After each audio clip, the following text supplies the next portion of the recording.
Julien Vénesson, bonjour. Bonjour. Bienvenue ici, dans ce plateau. Comment se porte le paléo? Le paléo? Comment se porte le paléo? Comment se porte le paléo?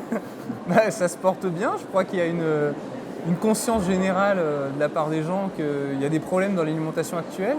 Donc le paléo, c'est un moyen de comprendre ce qui ne va pas et souvent d'opérer des changements de manière rapide avec des résultats sur la santé ou les performances physiques et sportives qui sont un peu inimaginables.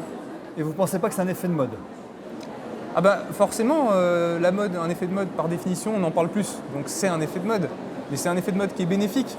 Il peut y avoir des effets de mode pour des médicaments, c'est moins bénéfique. Là, on est quelque chose de positif quand même, je pense. On voit fleurir du paléo sport, du paléo... c'est un petit peu à toutes les sauces. Est-ce que c'est justifié, vous pensez?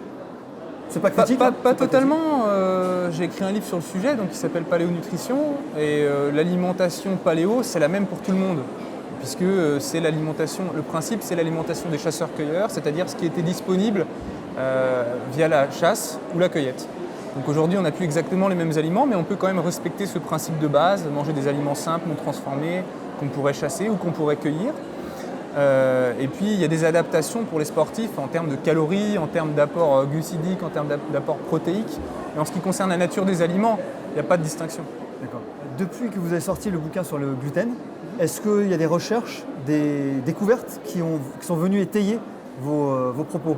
Oui, il y a eu pas mal de recherches qui sont venues étayer les propos du livre, notamment des études qui ont mis en évidence que les blés les plus récents étaient ceux qui posaient le plus de problèmes aux gens.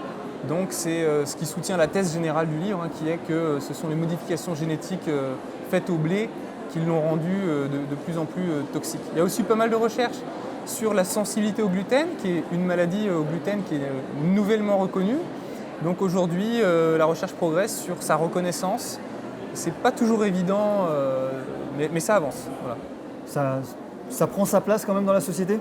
Oui, si on en juge par justement cet effet de mode, que ce soit au niveau des industriels ou des magazines féminins par exemple, on voit que ça avance. Alors bien sûr, chaque effet de mode a ses effets pervers. Aujourd'hui, promouvoir le régime sans gluten simplement pour mincir, c'est des choses qui sont pas totalement fondées et c'est loin d'être la raison la plus intéressante. Votre actualité? Quelque chose qui va sortir? Un petit bébé qui va arriver? Je suis en train d'écrire un livre, mais je préfère ne pas en parler tant que ça n'est pas Vous nous fait. laissez la surprise. Exactement, ne serait-ce que pour moi, parce que c'est un petit peu comme une promesse, un livre, et dire je vais sortir un livre sur tel sujet, c'est une promesse, il faut la tenir. Donc j'attends qu'elle soit faite pour pouvoir l'honorer. D'accord, bon, on lui souhaite une bonne naissance alors. Merci. En tout cas. Julien Vénesson, merci d'avoir répondu à nos questions. Merci.